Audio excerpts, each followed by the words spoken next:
We welcome to the program now Michael Borkey, producer of Sports Talk Mississippi. What about it there, Michael?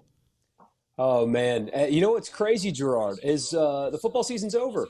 It's over. This is it. Mississippi State's unfortunately been done for a while, but Ole Miss Yeah. tomorrow at about 2:30 will be done playing football. Where does time go? I don't know, man. That is an interesting thought that I haven't really spent much time on. But you're right. It's almost over. I would say that until really yesterday, the last couple of days, the bowl games have been kind of boring. Because they've been blowouts, most of them. Yeah, we got a good one with the Pop-Tarts Bowl, which, talk about great marketing. I mean, having a gigantic victory Pop-Tart was a great idea. And then we got something interesting anyway with Oklahoma last night getting beat by Arizona. So Oklahoma's quarterback last night is the guy, the next thing at Oklahoma. And they've been talking about him all season. Essentially forced Dylan Gabriel, who's thrown for 15,000 yards in his college career. Essentially kind of we're okay with him moving on to Oregon to bring in Jackson Arnold, and he looked really, really good at times, and he also had 3 interceptions, kind of cost his team the game. So joining the SEC this year, they got to see what that quarterback is going to look like against Arizona, and mixed reviews last night. So at least we got something interesting there. Yeah, it seems like I've seen more interceptions in football games in the last week than I maybe have seen in the last 5 years. It's just been interception city. Yeah, and you've got all these opted-out quarterbacks making way for backups and third stringers, and this is what you get, I suppose. Yeah. All right, so the Peach Bowl, as you just mentioned, Ole Miss, Penn State over in Atlanta. I'm headed that way after the show here. Your thoughts? Oh, it's just a really exciting game and a really big challenge for Ole Miss. So Penn State's defense is the number 1 defense in college football statistically, depending on what stats you want to look at. Now, they had a defensive end opt-out. They had a defensive back opt-out, and there might be another one as well that doesn't play. We don't have official word there. But despite that, 8 guys on that Penn State defense have more than 3 sacks on the season. They get after the quarterback. They're good at stopping the run. They're physical. There's NFL guys all over the field. They're really good at linebacker. It's a really, really, really good defense. Now, they've only played 2 offenses that have the talent that Ole Miss's offense has, and both of those teams beat them. However, it's still a very, very physical and athletic Penn State defense, and Ole Miss is going to have their hands full. They're going to have one of their best games in pass protection and run blocking if they're going to have a chance tomorrow. Well, and let's be honest, run blocking has not been a strong suit for the Rebels this year. No, neither pass protection. Right. Pass protection as well, yeah. Quinshon Judkins ran for over 1,000 yards, which is a really good season, but he also leads the country in yards after contact. So that means he was making things happen after defenders were able to get to him. It's a good stat for him. That is not a good stat for the Ole Miss offensive line. It means their running back was making them look better than they actually were. So I expect Ole Miss is going to really have to rely on the tight end in blocking in Caden Prieskorn. And passing downs, they're going to have to use the backs, and the backs are going to have to be good in pass protection. I would expect kind of a quick passing game from Ole Miss, get the ball out of Dart's hands pretty quickly. And then I expect Dart to run some in this game. There's a way to keep a defense honest, and that's have a quarterback that will beat you with his legs. He's capable of doing that, but he spent the last few weeks of the season injured, so they kind of limited what they asked him to do running the football. He's going to have to do that tomorrow. Obviously had a few weeks off to get a little bit healthier. Tight end's going to be important. Dart running is going to be important. And, again, quick passing game, I think, is going to be the key for Ole Miss. If they can just get the ball out fast, they've got playmakers that Penn State just hasn't seen very much if you get them the ball quickly.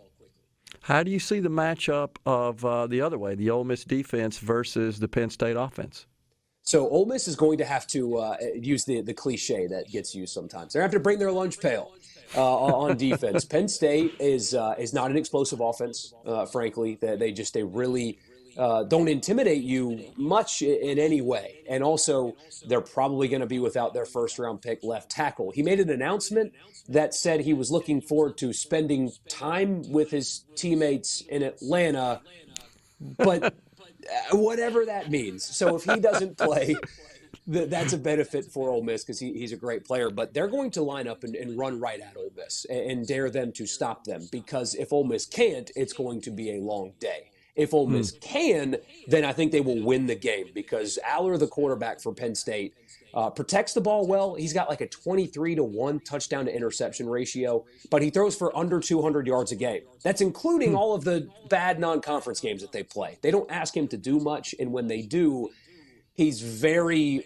vulnerable under duress. He is not particularly poised in the pocket when pressured. So if Ole Miss can force Penn State into passing downs, I think they will win the game, because I don't see a scenario in which Aller can beat them if he is asked to beat them. But if Penn State's winning first and second down on the ground, it's going to be a tough ask for Ole Miss. Interesting. So based on that analysis, Michael, I would say we should expect a rather low-scoring affair. What do you think? That's what I expect. And now that I've said that, it's going to be 45-42 and every possession's going to – but, yeah, I think that you're going to have a similar game to like Ole Miss, Texas A&M, for example. And I know both teams scored a little bit more points than I expect to tomorrow, but A&M's got a really good, talented, physical defensive front, and Ole Miss had some success against A&M. But that's the kind of game I expect. Battle in the trenches, a struggle at times for both offenses. And, I mean, I would guess the first to 27 wins the game. Okay. How about that? That's interesting. So let's talk about the remaining games on the schedule. Of course, those vying for the national championship. How do you see those games shaking out? Yeah, Alabama-Michigan is going to be, I think, interesting, but not near as fun as Texas and Washington. Texas has one of the worst pass defenses and among the best teams in college football. You know, a lot of teams would take Texas as secondary, of course, but somewhere in the neighborhood of 60 to 90 on pass defense statistics, depending on which one you look at. And Washington has a group of receivers at a really high level and a quarterback that can get them the ball. So I think there's going to be a lot of fireworks in Texas, Washington, and I do think Washington's going to win this game. People talk about the West Coast offenses being finesse and stuff like that, and I just said they've got good receivers and a quarterback that can throw the ball. But Washington is physical, and they can impose their will on defenses. And so if they're able to run the ball with a Mississippi State transfer, by the way, at running back, and set up the pass with those receivers against that Texas pass defense, they're going to score a ton. On the flip side, I think Alabama-Michigan's going to be a low-scoring game, but Alabama just has a couple more athletes and playmakers on offense than Michigan does. So that will be the difference in the game, in my opinion, is Alabama just has a little bit more to offer offensively than Michigan does. But I think that game's going to be more physical, low-scoring, and Texas-Washington is going to be points, touchdowns everywhere, a lot more fun to watch. Yeah, and for the big conferences represented here as well in the playoffs. Yes, sir. Yeah.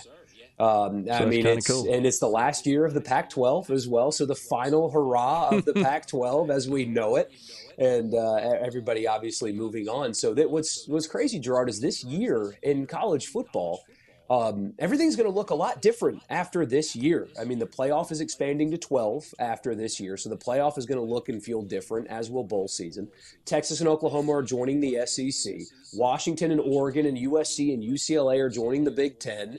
You've got the Arizona schools and Utah and Colorado joining the Big 12. I mean, all of this stuff is just happening, all this movement and change. So this is kind of it for college football and the structure of it anyway, as we know it, because next year is just going to look so incredibly different.